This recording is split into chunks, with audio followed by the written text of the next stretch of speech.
پیسہ اور پیراشوٹ پہنچا دیا، ساتھ ہی جہاز کا تیل بھی دوبارہ بھر دیا۔ سارے معاملے کے بعد اس مسافر نے باقی مسافروں کو جہاز سے نیچے اترنے کی اجازت دے دی، مگر 2 پائلٹس اور 2 ایئر ہوسٹس اب بھی جہاز میں موجود تھے۔ اس وقت رات ہو چکی تھی، جہاز ایک بار پھر سے ٹیک آف کر گیا۔ اس مسافر نے اپنے پاس بیٹھی ایئر ہوسٹس کو کہا کہ پائلٹ کو جا کر کچھ احکامات بتا دے۔ وہ چاہتا تھا کہ جہاز کی سپیڈ صرف 320 کلومیٹر فی گھنٹہ رہے، اس کی لینڈنگ گیئر کھلے رہے اور اسے آہستہ آہستہ اڑا کر میکسیکو سٹی لے کر جایا جائے۔ پائلٹ نے اس کی باقی تمام شرائط منظور کر لی، لیکن وہ اس جہاز کو میکسیکو سٹی نہیں لے کر جا سکتا تھا، جس کی وجہ جہاز میں موجود پیٹرول کی کمی تھی۔ لہذا پائلٹ نے اس مسافر کو 2 آپشن دیے، ایک رینو اور دوسرا فونیکس کا ہوائی اڈہ۔ اس مسافر نے رینو پر جہاز اتارنے کی اجازت دے دی۔ دوسری طرف امریکی فضائیہ نے اپنی 2 جنگی جہاز اس مسافر طیارے کے پیچھے لگا دیے، مگر چونکہ اس مسافر نے طیارے کی سپیڈ انتہائی کم تھی اور جنگی جہاز اتنی کم سپیڈ میں نہیں اڑ سکتے تھے، تو ان جنگی جہازوں نے اس مسافر طیارے کے ارد گرد چکر لگانا شروع کر دیے۔ رات کے اندھیرے میں وہ جہاز رینو کی جانب رواں تھا۔ اتنے میں ڈیم کوپر نے اپنے پاس بیٹھی ایئر ہوسٹس کو کاکپٹ میں جانے کا حکم دیا۔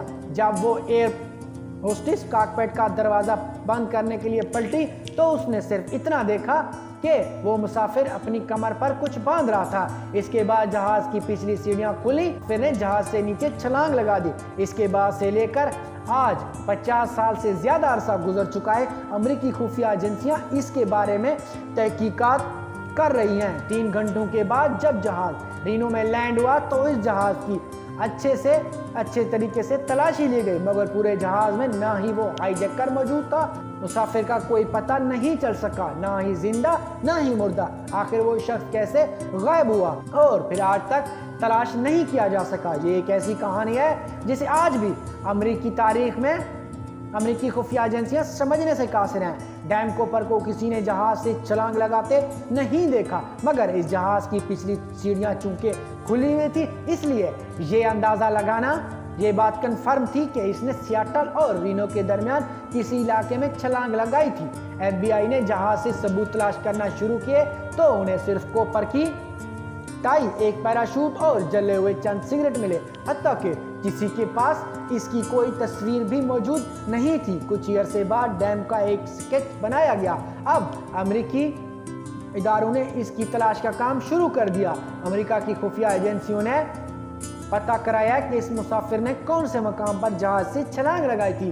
یہ بات جاننا زیادہ مشکل نہیں تھا کیونکہ جہاز آٹو پائلٹ پر تھا، یعنی جس ہوائی راستے پر وہ چل رہا تھا وہ آلریڈی ریکارڈڈ تھا۔ اس کی سپیڈ اور فلائٹ ریکارڈنگ پہلے ہی سے طے تھی، جس کی مدد سے یہ معلوم ہوا کہ جہاز کی پچھلی سیڑھی 8:10 پر کھولی گئی۔ ان تمام معلومات کی بیس پر اس مسافر کی تلاش کا کام شروع کیا گیا۔ اس کام کے لیے ایک سرچ ایریا مختص کیا گیا جو 45 اسکوائر کلومیٹر گھنے جنگلوں اور پہاڑوں سے گھرا ہوا تھا۔ اس پورے ایریا کا چپا چپا چھانا گیا، مگر کسی بھی جگہ سے نہ وہ مسافر ملا، نہ پیسے اور نہ کوئی اور ثبوت۔ پھر امریکہ کی خفیہ ایجنسیوں نے یہ مان لیا کہ وہ مسافر شدید سردی کی وجہ سے مر گیا ہوگا، مگر ایک ایسا کام ہوا جس نے پورے امریکہ کو اس کیس کے حوالے سے مزید پریشان کر کے رکھ دیا۔ اس وقت ڈیم کوپر کا سکیچ اور $2 لاکھ کے سیریل نمبر عام لوگوں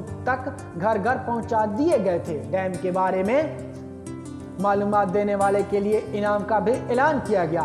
امریکی ادارے سوچ رہے تھے اگر کوپر زندہ ہوا تو وہ یہ پیسے کبھی نہ کبھی ضرور استعمال کرے گا، لیکن حیرت انگیز طور پر اس سیریل کا ایک نوٹ بھی کبھی بھی کہیں بھی ظاہر نہیں ہوا۔ ٹھیک 9 سال بعد یعنی 1980 میں ایک عجیب و غریب واقعہ ہوا۔ وہ واقعہ کچھ یوں تھا کہ صدرن امریکہ میں کولمبین ریور کے کنارے ایک بیچ موجود ہے جس کا نام ٹینا بار ہے۔ یہاں ایک بچہ کھیل رہا تھا، اسے دریا کے کنارے امریکی کرنسی نوٹوں کی 3 گڈیاں ملی۔ یہ تینوں گڈیاں $20 کے نوٹوں کی تھیں، جن کو گننا گیا تو وہ ٹوٹل $5,800 بنے۔ بچے کے والدین وہ پیسے لے کر ایف بی آئی کے دفتر جا پہنچے۔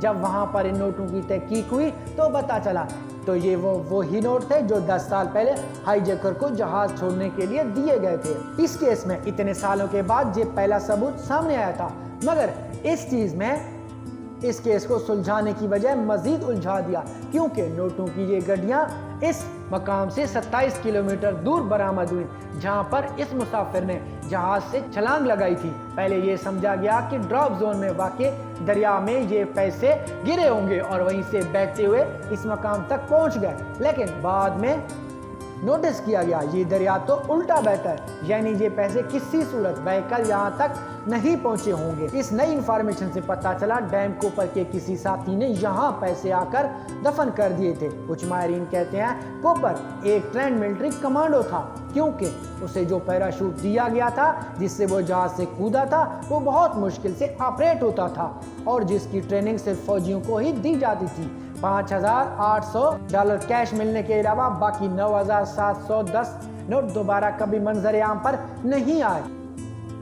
ڈیم کوپر کے بارے میں FBI کے پاس صرف 2 ہی ثبوت باقی ہیں، ایک وہ اسکیچ جو انہوں نے خود اس مسافر کو تلاش کرنے کے لیے بنوایا اور دوسرا اس مسافر کی ٹکٹ کہ جس پر اس مسافر نے خود اپنا نام لکھا تھا۔ اس کے علاوہ اس کی ٹائی بھی موجود تھی جس سے یہ پتا چلا تھا کہ وہ مسافر لیفٹ ہینڈڈ ہے۔